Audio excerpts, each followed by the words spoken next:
Welcome back, everyone.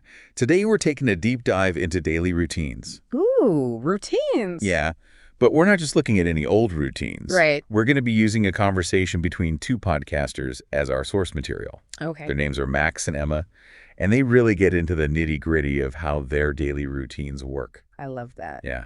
And our mission today is to kind of go through their routines with them and see what we can learn and apply to our own lives. Sounds good. Let's do it. Awesome. So let's start right at the beginning with the morning wake-up. We see Max is up bright and early at 6:30. A true morning person. He is. Meanwhile, Emma prefers a slightly more relaxed start at 7:00. Makes sense. We all have our own rhythms, right? Absolutely. And it's a great reminder that there's no one right way to approach your morning routine. I couldn't agree more. It's all about finding what works best for you. Totally. Now, one thing that jumped out at me was how they each start their day. Oh, interesting. What do they do? Well, Max is all about hydration. The first thing he does is reach for a glass of water. Oh, that's smart. I've heard that starting your day with water can really make a difference. I'm the same way. Actually, I learned that the hard way once I was rushing to catch a flight and totally forgot to drink anything before I left the house. Oh, Yeah, by the time I got to the airport, I felt so drained and foggy-headed. not a great way to start a trip. No, it wasn't. I realized then that even mild dehydration can really mess with your focus and energy levels. It makes sense when you think about it. Our brains are mostly water, after all. That's true. So Max is definitely onto something with that water habit. He is. But Emma has a different approach, which is equally valid. Oh yeah, what does she do? Well, instead of reaching for water, she starts her day with some deep breaths and stretches. Okay, that sounds really relaxing. It is. Deep breathing can do wonders for calming your nervous system and setting a peaceful tone for the day. I can see how that would be a great way to ease into the morning. It's like giving yourself a little mini meditation before all the chaos starts. Love it. So we've got two very different approaches to waking up, both with their own benefit. Exactly. And it really highlights the importance of personalization when it comes to routines. Couldn't agree more. Now let's move on to another crucial part of the morning. Breakfast. Max and Emma are both big believers in fueling up, but as you might expect, they have different preferences. Of course. Everyone's got their go-to breakfast choices. So tell me, what's Emma's style? Emma tends towards oatmeal with fruit. She loves the fiber and sustained energy it provides. Oatmeal is a classic for a reason, right? Keeps you feeling full and satisfied. You got it. It's a great way to avoid those mid-morning energy crashes. Totally. And what about Max? What does he go for? Max, on the other hand, is all about that protein punch. He usually opts for eggs. Protein is definitely key for keeping you energized and focused. Absolutely. It helps to stabilize blood sugar levels, which can prevent those energy dips throughout the morning. Makes sense. And sounds like Emma also mixes things up sometimes. Oh, yeah, she does. Sometimes she'll have toast with avocado or peanut butter. Okay, so she's getting those healthy fats in too. She is, and that's a really important point to highlight. Both Max and Emma are making conscious choices about what they eat. They're not just grabbing whatever's convenient. No, they're thinking about how those choices are going to impact their energy levels and their overall well-being throughout the day. I love that mindful approach to eating. It's so important, and it sets a great example for all of us. Absolutely. So, to recap, we've seen how Max and Emma prioritize hydration and choose breakfasts that fuel their bodies and minds. And they've shown us that there's no one right way to do it. It's all about finding what works best for you. Couldn't have said it better myself.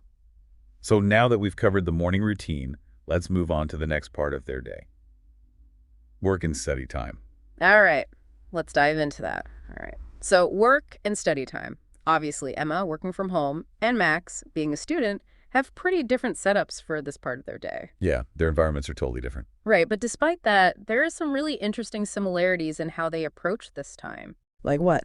Well, both of them emphasize planning and prioritizing. Okay, yeah, I can see that. Emma starts her workday by diving straight into her to-do list and her calendar. It's like she's setting her intentions for the day. Exactly. And Max, he meticulously packs his bag with everything he needs for class, making sure he's totally prepared. It's all about being proactive, isn't it? It is. They're both taking control of their time and their responsibility. I've found that having a to-do list is super helpful for that. Once I get everything written down, my brain can finally relax. Oh, I know what you mean. It's like you're freeing up mental space. Exactly. And speaking of mental space, both Max and Emma make sure to incorporate breaks into their routines. Ah, breaks. So important. They are. I used to think that pushing through work without stopping was the most productive way to go. I think a lot of us fall into that trap. But I've learned that taking breaks can actually make you more productive in the long run. It's counterintuitive, but it's true. Yeah, if you try to work nonstop, you're going to burn out eventually. You'll hit a wall for sure. Exactly. And this brings us to a vocab word that Max and Emma highlighted. Recharge. Ooh, yes, recharge. They both seem to understand that stepping away from work or studies isn't just about resting. It's about actually boosting your energy and focus. It's like hitting the reset button. Exactly. And speaking of energy, another concept that they touched on was personal energy rhythms. Ah, yes. I love this concept. I'm intrigued by it, but I'm not entirely sure I understand what it means. So it's basically the idea that we all have natural peaks and valleys in our energy levels throughout the day. Okay, so like times when we're super productive and times when we're just like dragging. Exactly. And being aware of your own personal energy rhythm can help you plan your day more effectively. That makes sense. Like if you know you're most focused in the morning, you'd want to tackle your most challenging tasks then. Precisely. And you'd save the less demanding stuff for when your energy is a little lower. It's like working with your body instead of fighting against it. Exactly. And that can make a huge difference in how you feel and how much you get done. This is making me think about how important it is to actually pay attention to those energy shifts throughout the day. Yes. Tuning into those subtle cues from your body can really help you make smarter choices about when to work, when to rest, and how to structure your day for optimal productivity. It's like we're becoming our own personal productivity coaches. I love that analogy. And the more you pay attention, the better you'll get at recognizing those patterns and working with them. So we've talked about planning, prioritizing, taking breaks, and understanding our personal energy rhythms. It's a lot to consider. It is. But remember, you don't have to do everything perfectly right away. It's a process, right? Absolutely. Start small, experiment, and see what works best for you. And most importantly, be kind to yourself along the way. Couldn't agree more. All right, now that we've covered the work and study portion of their routines, let's move on to how Max and Emma unwind and prepare for a good night's sleep. We've really gotten a fascinating glimpse into the power of daily routines with Max and Emma, haven't we? It's amazing how those small, intentional choices they make throughout the day can really add up to create such a positive impact. Yeah, and it's not just about being more productive or getting more things done. Right, it's also about cultivating a sense of balance and well-being in their lives. Absolutely. And as we wrap up this deep dive, I want to bring it back to our listener. Mm-hmm. We've been talking about Max and Emma's routines, but what does all of this mean for you? Exactly. How can we take these insights and apply them to our own lives?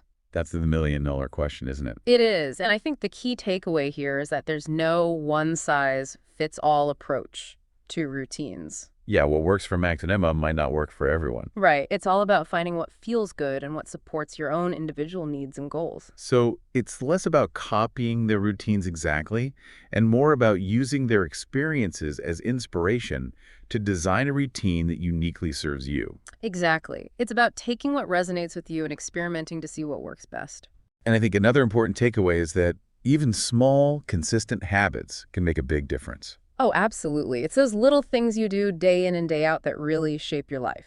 Like Max's habit of drinking water first thing in the morning, or Emma's dedication to creating a calming workspace. Exactly. Those seemingly small actions can have a ripple effect throughout your entire day. It's like setting an intention, even if it's a subtle one. I love that.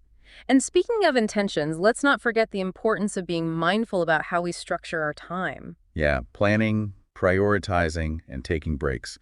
Those are all crucial elements of a successful routine. They are, and they're all things that Max and Emma demonstrate so well in their own lives. Absolutely. So as we wrap up this deep dive, I want to leave our listeners with a challenge. What's one small change you can commit to making in your routine starting tomorrow? Ooh, I love that. What's one tiny tweak that can make a big difference in your life? It could be something as simple as drinking a glass of water when you wake up or taking 5 minutes to stretch before bed. Or even just setting aside 10 minutes to plan your day. The point is to start small, be consistent, and see what happens. Exactly. Don't try to overhaul your entire life overnight. Just pick one thing and focus on that. And remember, it's a journey, not a destination. So true. There will be days when your routine goes perfectly, and there will be days when it totally falls apart. That's just part of life. It is. The key is to be kind to yourself, learn from your experiences, and keep adjusting your routine as needed. So as you continue exploring and experimenting with different routines, remember to have fun with it. Yes, Make it your own. Infuse it with things that bring you joy and make you feel alive. Because ultimately, that's what it's all about, creating a life you love. Well said. It's been a pleasure diving into this topic with you. Likewise. And to our listeners, thank you for joining us on the Deep Dive. We'll see you next time for another fascinating exploration.